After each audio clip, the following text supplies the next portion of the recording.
গতকাল কলকাতা প্রেস ক্লাবে রু মোশন পিকচার্স নিবেদিত এবং ডাইরেক্টর মৈত্রী পাখিরা নিবেদিত একটি নতুন বাংলা সিনেমার রুদ্র দ্য বিগিনিং এর ট্রেলার এবং পোস্টার সাংবাদিক সম্মেলনের মাধ্যমে জনসম্মুখে আনা হয়। রুদ্র দ্য বিগিনিং সিনেমায় অভিনয় করেছেন সুমিত ঘোষ, তৃষা মণ্ডল, গোল্ডি চৌধুরী, সায়ন মণ্ডল, আশু রায়, চন্দ্রিমা চক্রবর্তী, সৌরভ অধিকারী, সুমন্ত রায়, শুভজিৎ, অভিজিৎ এবং আরও অন্যান্য বিশিষ্ট অভিনেতা অভিনেত্রীরা।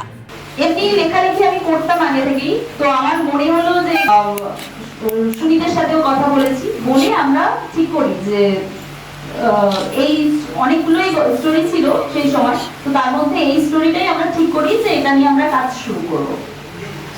তো আস্তে ধীরে এটা নিয়ে আমরা করলাম কাজটা, এতদিন ধরে এতদিনের খাটনি নিয়ে আমরা কাজটা করলাম। তো আমি রুদ্রকে, যে আমাদের একটা রুদ্র, তো তাকে কিছু বলার জন্য আমি মাইকটা রাখলাম।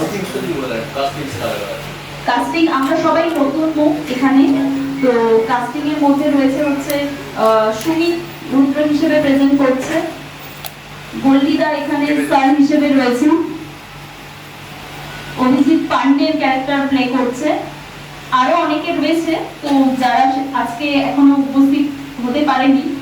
প্রথম শর্ট ফিল্ম, কিছু সিরিয়ালে ক্যারেক্টার হিসেবে কাজ করেছি। করতে করতে এটার প্রি প্রোডাকশন শুরু হয় নিয়ার অ্যাবাউট 2014 or 15।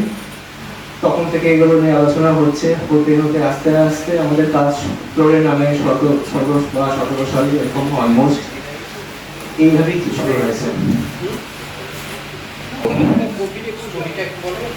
বেসিক্যালি এখানে রুদ্র একজন অফিসার ইন ইন্টেলিজেন্স ডিপার্টমেন্ট। তার কাছে মাল্টিপল কেসেস আসে, যেরকম ড্রাগস ডিলিং, চাইল্ড ট্রাফিকিং, এরকম বিভিন্ন কেসও সে একের পর এক সলভ করতে থাকে। করতে করতে গল্পটা আমাদের এগিয়ে যায়। তো basically this story is based on how Rudra saves the city from the criminals. এটা কত মিনিটের সিনেমা? এটা 135। 135 লম্বা। গানও আছে। গানগুলো কারা গায়? গানগুলো গেয়েছে দুটো গান গেয়েছে জয় চৌধুরী, ঠিক আছে, একজন গেয়েছে সায়ন্তন, আরেকজন গেয়েছে বর্গিতা, বসে আছে বাসায়। একান্ত সবকিছু বলার আমি একদমই ভালো বলতে পারি না, তাও কিছু কথা বলি। ওরা টাকা না দিতে পারলে এটা করতে হবে, এটা যদি না করতে পারে ওটা করতে হবে, এটা ওটার মানে আপনারা সবাই জানেন আমি কি বলতে চাই। ফাইন্যান্সিয়াল একটা প্ল্যান ছিল। আর 3 নম্বর ব্যাপারটা হচ্ছে আমরা অনেক দিক দিয়ে স্যাবোটেজ পেয়েছি। আজকে রিলিজ করবো, করতে পারিনি, কেউ ছেড়ে চলে গেছে। কালকে রিলিজ করবো, করতে পারিনি, কেউ বলেছে। জিনিসগুলোকে প্রেজেন্টেশন করবেন, তার উপর আমাদের ভাইব্রেশন, আমাদের রিফ্লেকশনটা ম্যাটার করবে। আপনার প্রথম ছবি, এটা আমার প্রথম ছবি, তো আমার এক্সপেকটেশনটাও আপনাদের সবার কাছে অনেক বেশি থাকবে। আমার প্রথম ছবির জন্য প্রচুর পরিশ্রম আমি এবং আমার টিম সবাই করেছি। তো আশা করব যে সবাই মিলে, যে আমাদের যেদিন রিলিজ হবে, রিলিজের দিন আসবেন, ফলে দেখবেন, তবেই আমাদের ছবিটা সার্থক। আমাদের শুটিং হয়েছে ওয়েস্ট বেঙ্গলে, টোটাল হয়েছে কলকাতাতে কিছুটা পার্ট হয়েছে, রানাঘাটে হয়েছে, কিছুটা আমরা শ্রীরামপুরে করেছি নদীর ওপারে। তো বিভিন্ন লোকেশন রয়েছে। এটা কি সাসপেন্স ট্রেলারের উপরে? আমাদের এটা সাসপেন্স ট্রেলার। এটা কদিন টাইম লাগলো আমরা শুটিং করতে? এটা দেখুন, আমরা পার্ট ওয়াইজ করেছি। আমরা শুরু করেছিলাম জার্নিটা 2016-17 সালে। তারপর থেকে ধরুন কখনো আমরা ছবি কিছুটা শুটিং করেছি, আবার হয়তো পছন্দ হলো না, তো আমরা আবার রিশুট করেছি। তো এইভাবে আমাদের কম বেশি কিছুটা টাইম পিরিয়ড ভাবে আমরা করেছি। কবে রিলিজ হচ্ছে? পুজোর আগে? হ্যাঁ, 27 তারিখের একটা ডেট রয়েছে, 4 তারিখে রয়েছে। তো আমরা আবার ইনফর্ম করে দেবো কোন ডেটে আসবে। আপনার পুরো নামটা? আমার নাম মৈত্রী পাখিরা। আপনি কি এতে কি রয়েছেন?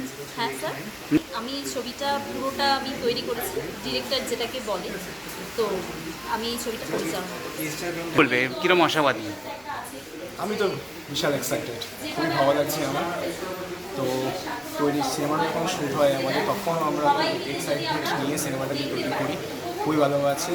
রুদ্র ক্যারেক্টারটার মতো মাল্টিপল শেডস আছে। কখনও তাকে অ্যাকশনের ভূমিকায় দেখা যায়, কখনও তাকে ডিটেকটিভের ভূমিকায় দেখা যায়, কখনও তাকে রোম্যান্টিকের ভূমিকায় দেখা যায়, আবার কখনও তাকে ইমোশনাল হতেও দেখা যায়। তো ওভারঅল একটা মাল্টিপল পারফরমেন্স আমরা দেখতে পারবো এই সিনেমাটার মধ্যে।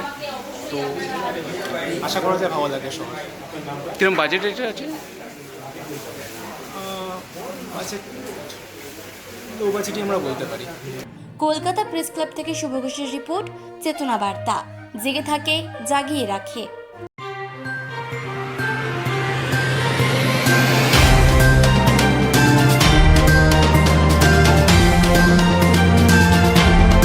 চেতনা বার্তা, জেগে থাকে জাগিয়ে রাখে।